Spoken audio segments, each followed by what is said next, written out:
Бір күні бір кішкентай бала ас бөлмесінде тамақ жейін деп отқанда қолдарына қарап, қолдарының кір екенін көріп шошып кетеді. Қолдарымды жуып келейін деп ас бөлмесінен шығып, жуынатын бөлмеге кіреді.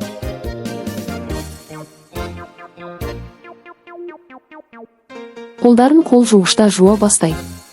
Кранның қасында тұрған сабыннан қолына кішкене ағызып көбік пайда бола бастайды.